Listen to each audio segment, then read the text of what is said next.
Who's ready to learn? Who's ready to get some more meat and potatoes? Yes, all right.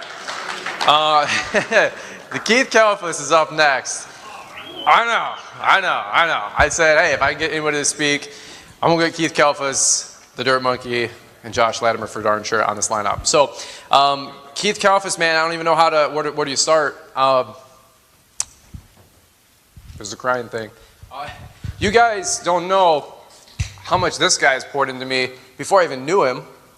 Let me ask you this. How many of you guys feel like you know Keith as a friend, like at a heartstring level? Raise your hand.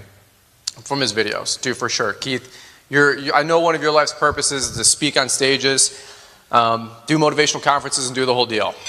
Talking lawn care today, for sure, but you know what? It's another platform for me to help another guy reach his goals. Cool thing about Keith is, man, he just puts it out there. You know, if you like Keith, you like Keith. You don't like Keith? Not my problem. But Keith is one of those guys, man. I'm a cerebral guy. I'm a thinker. I'm also a heartstrings guy. And every time I watch a Keith Kalfas video, I mean, it just hits you right in the gut. Keith was doing for a hot minute last summer, like story time with Keith Kalfas. Anybody remember Facebook Lives at midnight with Keith Kalfas? I'll get my oh yes. I swipe up, and Keith Kalfas is like, today from Think and Grow Rich, chapter 1. I'm like, what am I doing? And then Liz goes, is that Keith? I go, yeah. She's like, story time with Keith? I go, story time with Keith. So Keith, we love your story times. We love everything you're doing. Here's a really cool thing. Straight up, this whole conference is a derivative of what Keith's doing. Because I went to his event last year. I got a vision. I knew I was going to pull it together in 18 months. It came a lot quicker than I thought. My whole training website, my whole training company, everything that we have access to, the programs are like the most nominally priced things, literally, believe it or not. Everything that I got from that is because this man spent 2 days alone. I just trapped him. I'm like, I need you to teach me everything you know. And he did. And he just poured it out there. And I paid him, but what I paid him, there's no way I could repay him, if that makes sense. So I know you guys are going to be blessed. I know you guys are going to be your mind's going to explode. Keith is going to be talking about marketing and impacting and branding. And I told Keith, just lay it out there, man. Be Keith Kalfas, be passionate, and charge up the crowd. So do me a big personal favor. Let's get on your feet for the man, Keith Kalfas! What's up, brother? Let's do this. Thank you. It's all you. Thank you. Thank you. Give it up for Brian Fullerton. Yeah. Guys, yes. I want to talk about knowing your worth. And I want to go back to my first year in the landscaping business. It was spring of 2012. And I got a call from a client. It was a referral. He referred his rich friend to me because I did really cheap work. And I didn't know that at the time. I didn't even know my worth. And so I show up at this property. It looks like this old abandoned mansion. And there's like weeds up to here. Everything is filthy. The windows are dirty. We do window cleaning. We do landscape maintenance. And I'm so excited. My heart is pounding. And I was there just to do a quote for window cleaning. So I call up this client. He was a rich plastic surgeon, and he wasn't there. And I'm walking around this huge house. It's like 8,000 square feet. It's like a $1,000, $1,200 window cleaning job. I'm like, I'll do all your windows for like, I could save you some money. I'll do it for like $200. And he's on the phone. He's this Greek guy. He's like, do it. And I'm like, oh, I didn't send you an invoice yet. I didn't know what I was getting myself into. So then I'm like, I do landscaping too. Like your whole property, like what's going on here? This place looks abandoned. Like I can pull the weeds, I can trim some stuff. How much? I'm like, I walk around the property. Now there's easily, I'm not kidding you, like 20 grand in work. Massive property, goes down to a forest. I'm just looking at the stuff around the house, right? I was scared out of my wits, just getting started. I didn't know what I was getting myself into, and I didn't know my worth. So I walk around, and I'm like, well, I can trim the bushes and pull some weeds for like $200. He goes, do it. I'm like, dude, I didn't even send you an invoice yet. What's going on here? But I was so excited. My heart was pounding because now I was getting work. When you're scared and your bills are due, when you have an eviction notice and you don't have anybody to help you. I didn't have the YouTube stuff back then like we do now, and I'm angry at that because all those years spent. But anyways, I show up to his property literally that Wednesday. He's like putting the pressure on me. So I'm so happy. We're trimming the bushes and pulling the weeds or cleaning the windows. And I literally wasn't even charging enough for taxes or insurance or anything like that. I was charging $15 an hour. So after that, I was like making like $5 an hour. And then I meet the guy. Like, this guy's, I find out that over the next year that the guy's actually a billionaire. And he's standing over me. And I'm so happy giving him an invoice. And he looks at this little tiny weed out past the driveway, straight up by the mailbox. He goes, "What the hell is that?" I was like, oh, nothing. Like, and so I give him an invoice for $400, and he pulls out a fat wad of like 20 grand. He always had like 20 grand on him. And then his garage opens up, and he's got a Bentley and a Ferrari. And now I'm like nervous because I grew up poor on welfare, like straight up. We lived in the hood. We didn't hire, I didn't even know this stuff existed, right? And he pulled out a stack, and my heart started beating, and he gives me like $300. I said, "Well, it was $400. He goes, what did you even do? You didn't even do anything. What's going on here?" And now I had to like justify what I did and explain it to him, and I'm nervous. And what did I do? I took the $300 and I put it in my pocket, and I left. I hopped in my piece of crap Blue Goose truck, the Blue Goose, and it had rust all over it. And it was barely running, and I went home shaking. And well, actually, I went to another job and worked till dark and came home. And that happened again and again, but the guy kept loading me with so much work. He wanted more and more and more. There was these trees, I was like, some spruce trees. I was like, "They're hanging low, man. I can trim the branches for you." There was literally 10 grand in tree work on this guy's property. He goes, "How much?" I'm like, "Well, let me look around." "Do it. Just do it." Next thing you know, we're trimming the whole property. He wanted everything done, and there was so much work I had to hire somebody. I didn't know my worth. The craziest thing, one of my mentors and my best friends, I don't put him in a lot of my videos, his name is Scotty. Scotty, in his late 20s, built a multi-million-dollar construction company. He got into real estate, and he wanted more and more and more. He was kind of greedy. He was doing $2.3 million in his construction business and acquiring assets, and then he went into the restaurant business. And he trusted partners he didn't know anything about the restaurant business, but he needed more, and everything collapsed and fell apart. Everything went under. He ended up even getting audited by the IRS, and he ended up sleeping in the ghetto of downtown Detroit in the back of his Jeep with nothing, $1.4 million in debt. And how we became friends is a whole nother story, but he called me up wanting to work for me. And I was a scared kid running around, not knowing my worth. And he wanted like $15 an hour. It's like, "Dude, I can only pay you like 10 cash. He said, "Dude, I need at least 15. So now we're working side by side, and this guy who was a millionaire is working for me, and he's teaching me about business as I'm literally scared out of my mind, not knowing my worth, working on this guy's property. And we're shoveling rocks one night. And he says to me, he goes, "Bro, we've been working till 8 and 9 p.m. till dark every single day. I need to go home and see my family." I'm like, "What do you mean you can't? We got to get this job done." Like, in my head, if I worked more hours, I would make more money. I didn't understand thinking in terms of projects and thinking in terms of profitability. To me, it was hourly because I was still technician-minded, like an employee, not knowing anything about a business. So he goes, "Dude, you have to have," and that's the first rule of today, hours of operation. By implementing these simple little systems and structures into your business and building boundaries, you can build a healthier business. I said, "I can't get off work at 6 p.m. So you know what I did? I let him off work at 6 p.m. and then I hired other guys for cash, and I had them come out and work till dark. I was working 90 hours a week, literally coming home at night like a skeleton, just driving with bags under my eyes and getting in fights with my wife. Our marriage was on the rocks, and I didn't see a way out, because when something's so real to you and you're going through it, I mean, that's the reality. And I needed that client. That client kept giving me so much work. So I said, the only way to do this is I'm going to have to raise the price so we can get off work at 6.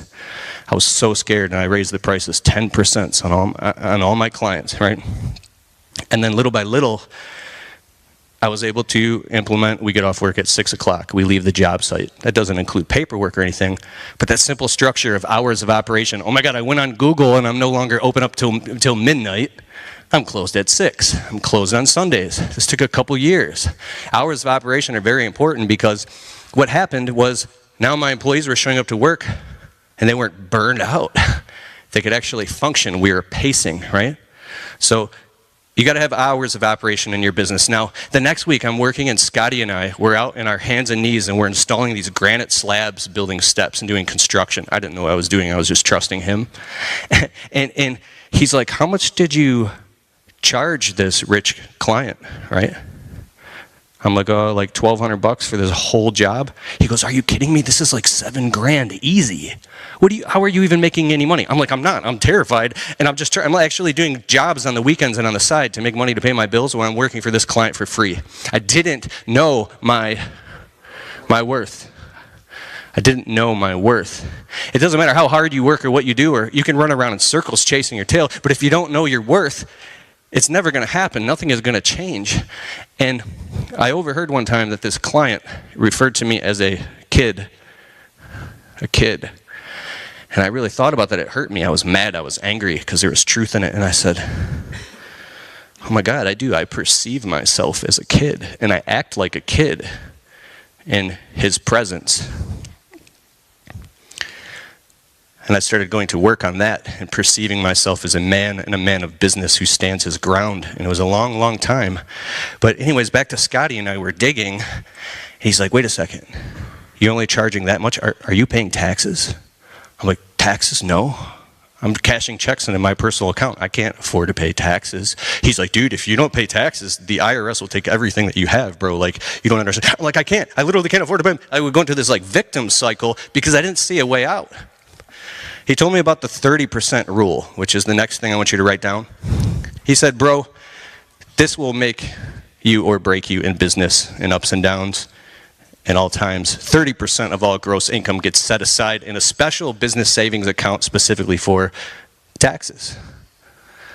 That seemed impossible to me. But when he told me the nightmare story of what happened to him, this guy scared the crap out of me to the point where I think it actually hurt me because I had a friend who was a mentor who had recently just experienced everybody's business nightmare. It was a blessing in disguise. So I instantly raised the prices 30% on all clients, and the funniest thing happened. I only lost like a couple clients. Most of them didn't even flinch. I realized then I started waking up that my prices were so low that I was like literally the crackhead in a pickup truck running around. I realized I was that guy. And what happened was I went out and I got legit immediately, backdated, paid the taxes, had a bunch of write-offs. It wasn't even that bad. And then, ever since then, had the 30% rule implemented in my business. Now, during tax time and quarterly taxes, you just write a check, you pay it, it's not even there. That's what it's there for because it's a non-negotiable. You never get your shoulds, you only get your musts when it's a non-negotiable. So the next thing that I learned is,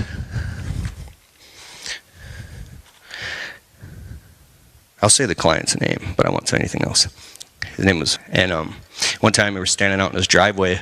I'm like, dude, that watch is insane. I'm like, he goes, how much you think this watch cost? I'm like, I don't know, like $6,000. He's like, 500,000. I'm like, get out of here. He showed me the receipt. It was $500,000. I'm like, why would you spend 500 grand on the watch? He's like, because this is exclusive. You cannot get this watch. I was like, okay. So I'm out here working, pulling this dude's weeds, and now I got a $2,000 invoice for a $3,000 job. We pulled all the weeds in the garden beds. We put down 17 yards of mulch. And now I'm having pep talks. I'm thinking about this. I'm calling my other friends that are business owners. I'm learning what my worth is. And I'm like, dude, I know when I go to collect the invoice, he's going to talk me down. I just know it. I know it. And I was so afraid of this dude, because when you need money and you're in neediness, you might violate your life's code and just take whatever is given to you. So I did the pep talk. I stood in front of him. I gave him the invoice for $2,000. And I maintained my composure this time. I was no longer a kid. He pulls a stack out of his pocket, $20,000, and he says, looks at the invoice. He goes, gives me $1,500. I go, it's $2,000. He goes, no, $1,500. Take it and go. I go, no, it's $2,000. We did this, we did this, we did this, we did this. I have all the line items right here. This is exactly what we did. We agreed on $2,000. I need to get paid $2,000 right now. And he could feel in that moment, even though I was maybe like a peon to him, that he could feel that I was ready to walk. And then he was like, okay. He peeled off $2,000 and gave me $2,000 cash. I put it in my pocket and I maintained my composure. And I was like, what up, though? What up, though? What up, though? I realized my worth that day. I literally came home and like, you ever do that? I went in front of my wife. And I like put $2,000 down and I was like, look what I made today. Because the first few times in your business, you get $2,000, $5,000, $10,000, and a customer pays you in cash. Like, you should go put that in the bank. But it's like you put a little bit under your mattress. But you get this jolt of excitement that changes you. You realize your worth. I started going out and getting these little tiny jackpot jobs, we call them. We could do a job in 2-3 hours. I make $500. So I kept going back to that client's property and kept raising the prices. But I was working with Scotty one day, my mentor, and I was like, what the hell is going on here? Now I got 3 guys working. We're at this guy's property twice a week, and I'm not making any profit because we're driving 3 cities across town to go where the money's at. I'm picking up the neighbors now. I was so excited. I'm like, dude, I'm going to get this neighbor. I'm going to get this one. I'm going to lock down this whole cul-de-sac. It's going to be mine. That was my goal. And I started to do that. And I was like, oh, my God, we're sitting in traffic an hour each way. Then I learned about the service area. So write that down. Be very intentional about having a service area in your business, a radius. Draw a map. Mine is 7 miles. Here's why. Depending on what your average ticket price is, ours is about $1,000 a job. If you do like a $20,000, $50,000 roof jobs, whatever it is, you can afford to travel multiple cities away, sleep in hotel rooms, whatever you're doing. Depending on your route density, you got to do the numbers for yourself, but I couldn't afford to do that. So I started raising the prices on the customers that were outside the service area incrementally without however far they were. It was so hard to do. When customers dropped and they said, hey, last year it was $1,000 to do all this, so why is it $1,200, $1,400? And if you have a reason why and you believe it in your heart and you know your worth, you know your what? You know your what? If you believe it in your heart, they'll feel it and you'll get it. And you'll start to get it more and more and more. This is all about expand the top as you dissolve the bottom. Expand the center of your service area as you dissolve what's on the outsides. It's a work in progress. I get pissed off when I meet these young guys, 18, 19, 20. Dog, I just started my landscape business. I made $250,000 the first year watching YouTube and shit. And I'm like, blows my mind. I was like, how did you not go through all those trials and tribulations? Are you just like a genius and I'm stupid? I'm stupid. I'm stupid. I literally felt like so dumb. But we all have our own cards to play. And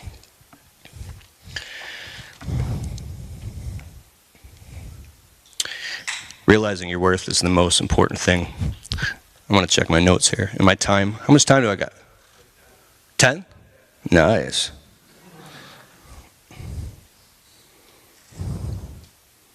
Okay, minimum pricing. It's a rule that can be broken. Find out your minimum price that you can afford to do anything and start charging that minimum price. I don't care if you cut lawns and you say it's $25 minimum, period, hands down. I'm not doing it. I don't care what it is. I'm not doing it. I'm not being Mr. Nice Guy anymore. And I talk about this in my videos. You're being nice. You're trying to help the client. You need the work, whatever it is. And then you show up and then they've got a brand new BMW in the driveway next week. And then the next week they got a brand new patio. And then I go in the house, we do window cleaning too. And then there's a freaking like brand new grand piano and their little like 12-year-old son is like smiling and shit. So you start thinking like, I deserve that too. Don't I deserve to have a good life? Come home to your trailer, your crappy apartment. I had crackhead neighbors stealing. I had brand new shoes. And I put them outside of our front door, and our neighbors stole them twice. My wife was going down the steps in the middle of the night, scared, doing coin laundry at our one-bedroom apartment. It was those really, really, really painful times that make you look and say, you know what? We deserve better than this. So you become vindictive. You get angry. It's not the right thing to do because it'll backfire on you. But with your clientele, if you have to get angry and whatever it takes to get angry to realize your worth, to start charging the prices that you need to charge to make it happen, then that's that place that you have to go temporarily until you can balance back out into equilibrium. But I'm telling you, you're definitely worth it. Say, I'm worth it. I'm worth it. Put your hand on my chest and say, I'm worth it. Let's try this. Say, I'm the boss. Turn to your person to your left and right and give them a high five and say, I'm the boss. Yeah. You are the boss, so start acting like the boss. I had to have these pep talks with my entrepreneur friends. I'm like a wuss shaking in the truck, all this crap. You are the boss of your business. You're the boss. So I'll zip through this real quick when I got like 3 minutes. Don't hire out of desperation. Don't hire employees that are dealing with serious alcohol and drug issues or any of that stuff. If you hire out of desperation, it'll bite you every single time, I promise you. Pre-qualify your employees over the phone. Qualify everybody. Raise the standards of your personal excellence. Raise your personal identity. Is this dying? Can you hear me? Raise and upgrade your identity. The old you of where you started is dead and gone. Hug that person, let it go, cry it out, whatever you got to do. But today, you're an entrepreneur. And today, you get paid what you're worth, and you don't let C players into your business. Sometimes you can't always find A players. But A player is what you're shooting for. When you set boundaries and healthy expectations and train your employees properly, because you can't do it anymore. You can't do everything yourself, which leads me to the next step, is how are you going to raise your prices and do all this? I had excuses like, I can't do it, I'll lose my clients. You have to learn marketing and advertising, period. You have to get good at this stuff. What are you going to do? Sit in the office, sit in your truck and do it while your guys are out working? Tell them what to do. Have them work, sit in the truck and do marketing and advertising and drum up work and keep the hopper full. I promise you, it'll work. Open up multiple bank accounts. Read Profit First by Mike Michalowicz. That book changed my life.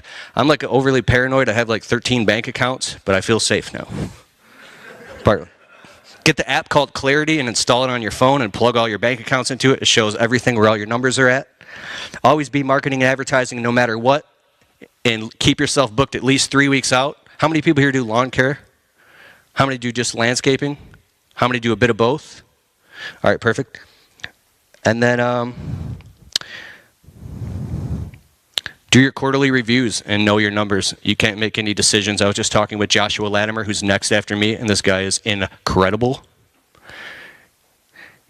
Knowing your numbers and taking the hijacking the emotional needle out of your arm in your business. It's plugged into your nervous system because it was plugged into your survival.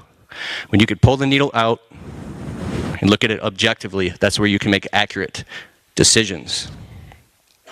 So if a kid like me in the ghettos of Metro Detroit, my mother died of a heroin overdose, my little sister came in and found my mom dead with a needle on her arm. I had a beautiful childhood, but there was hard times. We lived in homeless shelters, and I grew up not knowing what the hell was going on or who I was or what my identity was. It took a long, damn hard, long time, and I appreciate every single one of you guys. I really, really do, for being part of this community. I love this community. I love this community. And that's why we're here right now. You know, my uncle told me when I was little, he goes, Keith, little Keith, little Keith. I'm like, yes. He's like, there's no ship coming to save you. I dropped my water. There's no ship coming to save you. And I think about that. It's scary out here. But it doesn't have to be. That's all I got. Thank you. Thank you.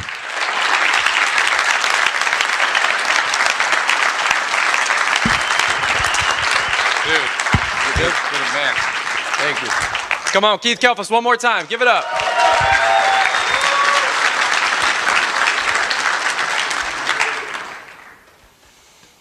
Oh, that was good stuff, Keith.